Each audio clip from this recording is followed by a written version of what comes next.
केरल की शांत खूबसूरत वादियों के बारे में सोचिए। मन्नारकड़ का एक छोटा सा गांव जहां रातें सिर्फ अंधेरी नहीं होती बल्कि जागती हैं। जब पत्तों की सरसराहट भी थम जाती है और हवा में एक अजीब सी खामोशी घुल जाती है, तब अंधेरे से खूबसूरत साया उभरता है। ये सिर्फ एक कहानी नहीं बल्कि एक चेतावनी है।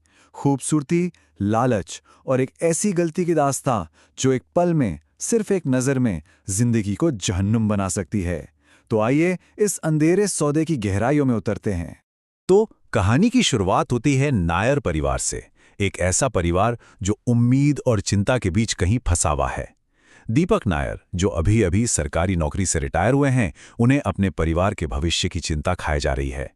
पेंशन के पैसे घर की बढ़ती जरूरतों के सामने बहुत कम लग रहे थे। दीपक की पत्नी मीरा घर की चिंता में गुमसुम सी रहती हैं। उनका बेटा है करण, जो नौकरी की तलाश में दर-दर भटक रहा है और अब खुद को परिवार पर एक बोझ समझने लगा है। और फिर है बेटी अनन्या, जो कॉलेज की पढ़ाई और अपने सपनों में खोई है। यूं तो सब साथ थे, लेकिन करण की हताशा दिन ब दिन गहरी होती जा रही थी। और तभी मन्नाराकड़ में एक सस्ती प्रॉपर्टी की खबर एक नई उम्मीद बनकर आती है। परिवार ने फैसला कर लिया। उन्होंने अपना सब कुछ समेटा और पालक्कड़ को अलविदा कह दिया। उन्हें विश्वास था कि ये एक नई और बेहतर जिंदगी की शुरुआत होने वाली है। वो अपनी पुरानी सी गाड़ी में नए सपनों के साथ आगे बढ़ रहे थे। दिन ढल चुका था और अब उनकी गाड़ी एक घने, धुंध से लिपटे जंगल से गुजर रही थी। सड़क पर पेड़ों के साए ऐसे लग रहे थे मानो कोई उन्हें देख रहा हो। और तभी करण की नजर खिड़की के बाहर गई और वो वहीं जम सा गया। सड़क पर लाल साड़ी पहनी एक औरत, जिसकी खूबसूरती ऐसी थी जैसे वो इस दुनिया की हो ही ना। वो चिल्लाया, रोको! लेकिन जैसे ही गाड़ी रुकी और सबने बाहर देखा, सड़क खाली थी। वो जैसे हवा में ही कहीं गायब हो गई थी। करण का दिल जोर जोर से धड़क रहा था।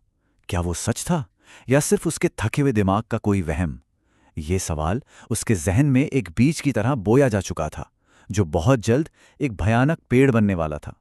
नए घर में पहली रात अजीब घटनाओं से भरी थी। करण के कमरे के दरवाजे पर किसी ने दस्तक दी, लेकिन जब उसने दरवाजा खोला तो बाहर कोई नहीं था। अगले दिन गांव वालों की आंखों में एक अनकहा डर था। उन्होंने चेतावनी दी, सूरज ढलने के बाद घर से बाहर मत निकलना। ये यक्षिणी का वक्त होता है। करण अपनी नाकामी के बोझ तले दबता जा रहा था। घर के तनाव से दूर वो एक पुराने बरगद के पेड़ के नीचे बैठकर बस अपनी किस्मत को कोस रहा था। पर उसे इस बात का जरा भी अंदाजा नहीं था कि उसकी ये निराशा किसी और की भूख को दावत दे रही थी।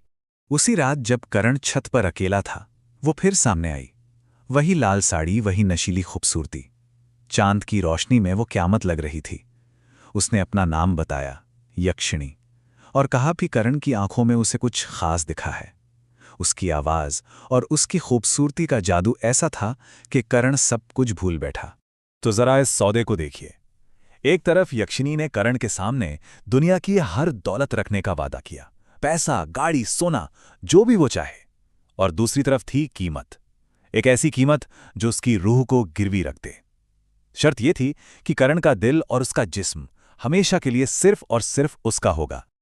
और करण लालच के आगे घुटने टेक चुका था। सौदा तय हो गया और फिर शुरू हुआ एक अपवित्र चक्र। अब हर रात यक्षिणी आती और हर सुबह करण के बिस्तर पर सोने के सिक्के बिखरे होते। परिवार की गरीबी तो दूर हो रही थी, लेकिन करण की जिंदगी का नूर खत्म हो रहा था। उसकी आंखों के नीचे काले घेरे और शरीर में एक अजीब सी कमजोरी घर करने लगी थी। लेकिन कहते हैं ना, किस्मत के खेल निराले होते हैं। करण की जिंदगी में महक आई, उसकी बहन की साइकोलॉजी प्रोफेसर। महक की सादगी और समझदारी में करण को वो सुकून मिला जो दुनिया की कोई दौलत उसे नहीं दे सकती। उसे सच्चा प्यार हो गया, एक ऐसा प्यार जो उसके खतरनाक सौदे के लिए मौत का फरमान था। महक के प्यार ने करण को अपनी गलती का आईना दिखा दिया। उसने फैसला किया कि वो अब इस जाल में और नहीं फंसेगा। अगली रात जब यक्षिणी आई तो करण ने हिम्मत करके कह ही दिया, बस अब और नहीं, मैं थक चुका हूं, मुझे ये दौलत नहीं चाहिए। करण के इनकार ने यक्षिणी की खूबसूरती के नकाब को जैसे नोच फेंका। उसका प्यार एक पल में जानलेवा जुनून में बदल गया। उसकी आंखों में नफरत की आग जल रही थी। उसने कहा, तुमने सौदा तोड़ा है। अब तुम इसका वो अंजाम देखोगे जो तुमने कभी सपने में भी नहीं सोचा होगा। और वो अंजाम एक भयानक सपने की शक्ल में आया। सपने में यक्षिणी का खूबसूरत चेहरा गलने लगा। उसकी त्वचा सड़े हुए मांस की तरह हो गई और उसकी आंखें अंधेरे के खोखले गड्ढों जैसी। वो मुस्कुराई और करण ने देखा कि वो उसी के जिस्म का एक टुकड़ा नोचकर खा रही थी। करण चीख मारकर नींद से जागा। उसका पूरा शरीर पसीने से भीगा हुआ था। उसने कांपते हाथों से महक को फोन लगाया। कोई जवाब नहीं मिला। फिर उसने अपनी बहन अनन्या को फोन किया। फोन तो उठा, लेकिन दूसरी तरफ से सिर्फ दिल दहला देने वाली चीखें आ रही थीं। करण पागलों की तरह अपने घर की ओर भागा। हर कदम एक बोझ जैसा लग रहा था। जब उसने दरवाज़ा खोला तो एक खौफनाक मंजर ने उसका स्वागत किया। दीवारें, फर्श, सब कुछ खून से सना हुआ था। फर्श पर उसके अपने थे, उसके पिता, उसकी माँ, उसकी बहन अनन्या और उसकी मोहब्बत महक। सबकी बेजान लाशें। यक्षिणी ने अपना बदला ले लिया था। उसने हर उस इंसान को खत्म कर दिया था जो करण के लिए मायने रखता था। उसके एक पल के लालच ने सब कुछ छीन लिया था।